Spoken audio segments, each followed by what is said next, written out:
संघर्ष योद्धा मनोजदादा जरांगे पाटलांच्या उपोषणाचा आज 8वा दिवस आहे। काल सरकारची राज्य मंत्रिमंडळाची बैठक झाली।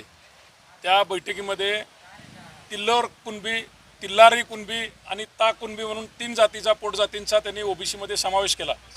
पण मागील 40 वर्षापासून जे आंदोलन चालू आहे, असंख्य आत्महत्या झाल्या, ऐतिहासिक मोर्चे झाले आणि संघर्ष योद्धा मनोज जरांगे पाटलांचं वर्षातलं 6वं उपोषण चालू आहे, तरी हे सरकार दखल घेत नाही। म्हणून त्यांच्या उपोषणाला समर्थन देण्यासाठी सोलापूर शहर व जिल्ह्यातील तमाम मराठा बांधव, सर्व राजकीय पक्ष, सर्व सामाजिक संघटना, सर्व धर्मीय व्यापारी संघटना, चेंबर्स ऑफ कॉमर्स असेल, इथले सर्व आमचे संभाजी ब्रिगेड असेल, मराठा सेवा संघ असेल, सर्व सामाजिक संघटना उद्याच्या बंदमध्ये 26 सप्टेंबर म्हणजे गुरुवारी या बंदमध्ये सामील होऊन मनोज जरांगे पाटलांच्या उपोषणाला समर्थन देण्यासाठी व पाठिंबा देण्यासाठी पूर्ण ताकदीनिशी आम्ही गुरुवारी उतरत आहोत।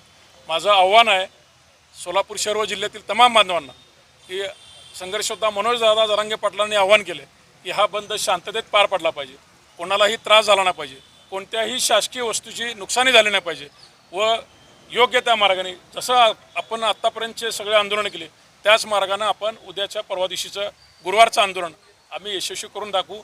व सरकारला परत एकदा आवाहन करतोय की आमचा योद्धा लढता लढता उद्या जर शहीद झाला तर या सरकारची नक्कीच खैर नाही, एवढं मात्र सरकारनं ध्यानात ठेवावं।